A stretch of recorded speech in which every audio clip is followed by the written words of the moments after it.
لقد من الله على المؤمنين إذ بعث فيهم رسولا আমি আল্লাহ পাক রব্বুল আলামিন তোমাদের কাছে মুমিন মুসলমানদের কাছে আমি আমার হাবিবুল্লাহকে পাঠিয়ে দিলাম, আমি আমার রাসূলুল্লাহকে পাঠিয়ে দিলাম, আমি দিন দুনিয়ার বাদশাকে পাঠিয়ে দিলাম, আমি রাহমাতাল লিল আলামিনকে পাঠিয়ে দিলাম, আমি কুল্লু বিকুলের সরদারকে পাঠিয়ে দিলাম, আমি সুলতানে আম্বিয়া আমি আল্লাহ পাক রব্বুল আলামিন ইমামুল আম্বিয়া ইমামুল মুরসালিনকে তোমাদের নিকটে মুমিন মুসলমানদের কাছে পাঠিয়ে দিলাম। আমি আল্লাহ পাক রব্বুল আলামিন আমার রাসূলকে হাবিবুল্লাহকে মুমিন মুসলমানদের নিকটে পাঠিয়ে দিয়ে আমি মুসলমানদের নিকট মুমিনদের জন্য আমি আল্লাহ পাক বড় উপকার করে দিলাম। জোরে বলে আমার রাসূল যে তোমাদের কাছে গেছে এটা তোমাদের জন্য আমি আল্লাহ পাক উপকার করলাম। আমি আমার হাবিবুল্লাহকে অন্য কোন নবীর উম্মতের কাছে পাঠিয়ে দিতে পারতাম, আমি আমার হাবিবুল্লাহকে ইব্রাহিম নবীর উম্মতের কাছে পাঠিয়ে দিয়ে তোমাদেরকে ইব্রাহিম নবীর উম্মতের কাছে পাঠিয়ে দিতে পারতাম, আমি আমার হাবিবুল্লাহকে অন্য কোন নবীর উম্মতের নিকটে পাঠিয়ে দিতে পারতাম, কিন্তু না না না না আখিরি জামানার যারা উম্মতি এই গুনাহগার কপাল ফাটা গুনাহগার 2 নম্বর কপাল ফাটা উম্মতদের কাছে আমি আল্লাহ পাক তোমাদের মতো গুনাহগারদের কাছে পাপীদের কাছে আমি আমার রাসূলুল্লাহকে পাঠিয়ে দিলাম। এতে কি তোমরা খুশি নয়?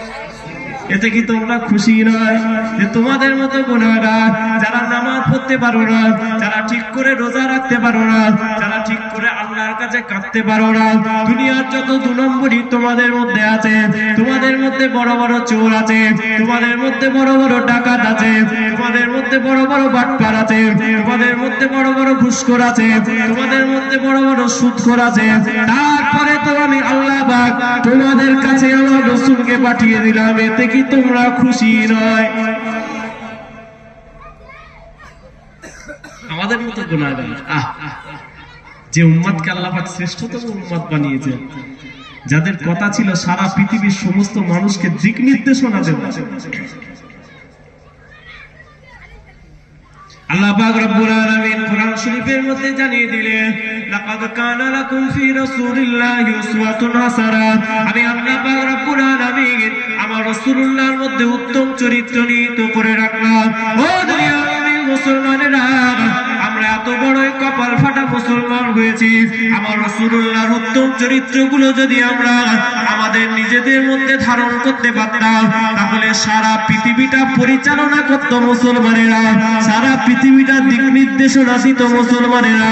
কিন্তু আমরা এমন কপাল ফাটা হয়ে গেলাম আমার রাসূলুল্লাহ সুন্নাতকে ছেড়ে দিয়ে এমন কপাল ফাটা মুসলমান হয়ে গেলাম আজকে আমেরিকা আমাদেরকে পদপিষ্ট করছে, আজকে ইউরোপেরা আমাদেরকে পদপিষ্ট করছে, আজকে নেতানিয়াহু মিসাইল ছুঁড়ে ছুঁড়ে মুসলমানদেরকে হত্যা করছে। কিন্তু এই মুসলমানদেরকে আল্লাহ পাক তো শ্রেষ্ঠতম উম্মত বানিয়েছিলেন। এই মুসলমান যদি রাসূলুল্লাহর সুন্নাতকে বুকের মধ্যে ধারণ করতে পারত, আমার রাসূলুল্লাহর সুন্নাতকে যদি এরা বুকের মধ্যে নিয়ে চলতে পারত, তাহলে আজকে সারা পৃথিবীটা পরিচালনা করত এই মুসলমানেরা। কথা ঠিক কিনা? ঠিক বলছি না ভুল বলছি?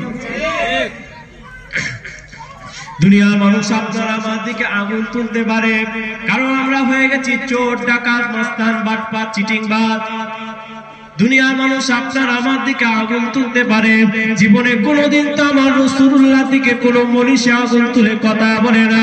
যারা আগুন তুলেছে তাদের বাপের ঠিক নেই, তাদের মায়ের ঠিক নেই, তারা আমার রাসূলুল্লাহ দিকে আগুন তুলেছে।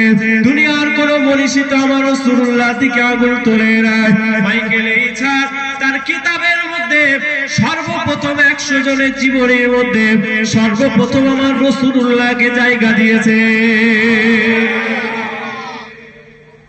স্বামী বিবেকানন্দ বেলুর মঠ চেনেন না?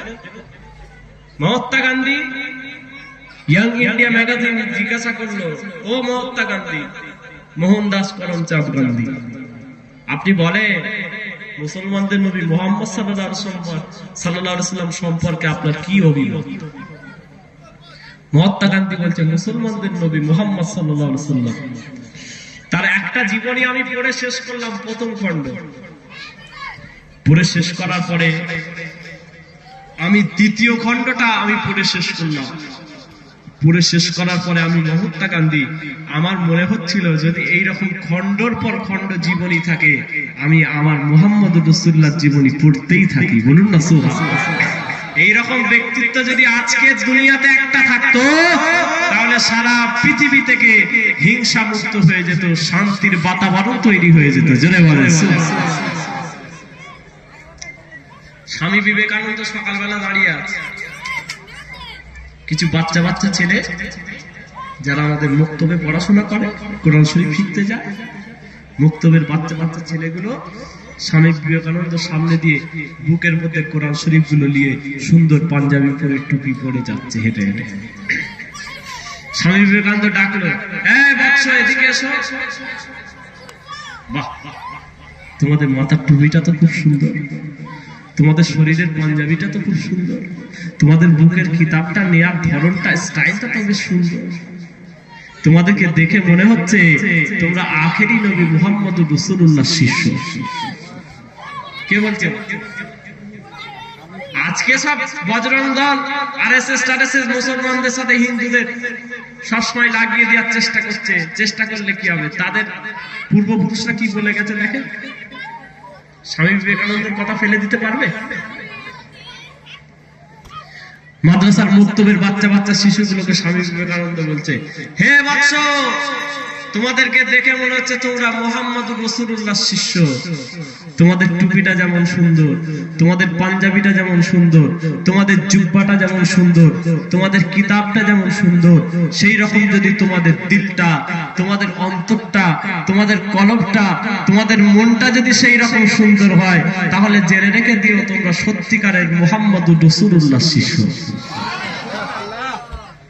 শুধু ড্রেস চকচকে করলে হবে না, এই ড্রেসের সাথে যদি তোমার মনটাও ওইরকম সুন্দর হয় তাহলে জেনে রাখবে প্রকৃত রাসূলুল্লাহর শিষ্য, প্রকৃত মুহাম্মদ রাসূলুল্লাহর অনুসারী। আজকে আমরা হয়ে গেছে ড্রেসে অনুসারী হয়ে গেছে। আমি জুব্বা দেখাচ্ছি, ড্রেস দেখাচ্ছি, হুজুররা দামি দামি পাঞ্জাবি পরছে, মাথায় দামি দামি টুপি দিয়ে আমি ড্রেস দেখাচ্ছি, অথচ এই ড্রেসের থেকে অন্তরটা আগে সঠিক ঠিক করার দরকার ছিল। এই ড্রেসের দাম আছে, এটা সুন্নাতে নববী, আল্লাহ পাক সুন্নাতে সওয়াব দিচ্ছেন, কিন্তু আমাদের কলবগুলো আগে পরিষ্কার করার দরকার ছিল। কারণ এই ড্রেস তো আব্দুল্লাহ ইবনে উবাই ইবনে সুলুলেরও ছিল, আবু বকর সিদ্দিকেরও ছিল, আবু বকর সিদ্দিকেরও ছিল, আব্দুল্লাহ ইবনে উবাই ইবনে সুলুলেরও ছিল।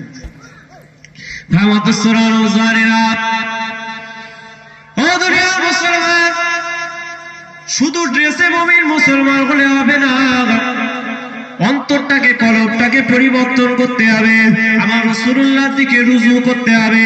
কারণ ড্রেস আব্দুল্লাহ ইবনে উবাই ইবনে সুলুলেরও ছিল, আবার আবু বকর সিদ্দিকেরও ছিল। আব্দুল্লাহ ইবনে উবাই ইবনে সুলুলের এত বড় পাগড়ি ছিল, আপনার অত বড় পাগড়ি নয়। আব্দুল্লাহ ইবনে উবাই ইবনে সুলুলের এত বড় জুব্বা ছিল, ওই রকম আপনার জুব্বা নয়।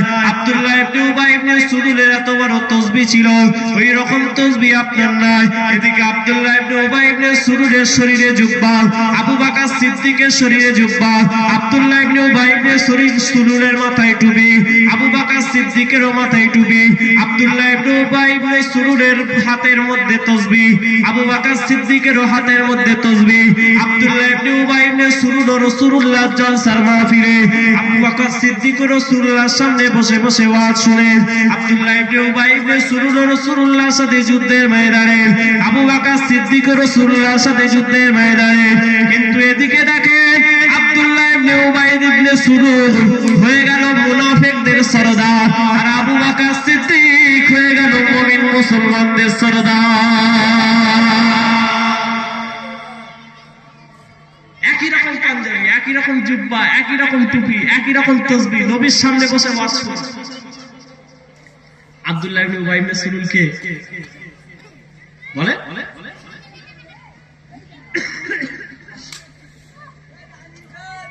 মুনাফিকদের সরদার। আবু বকর সিদ্দিক আবু বকর সিদ্দিক নবীর সাথে নিসবত তৈরি করে ইমানদারদের সরদার, বলুন না সুবহানাল্লাহ, ইমানদারদের সরদার। তাহলে ড্রেস কি কাজে লাগলো?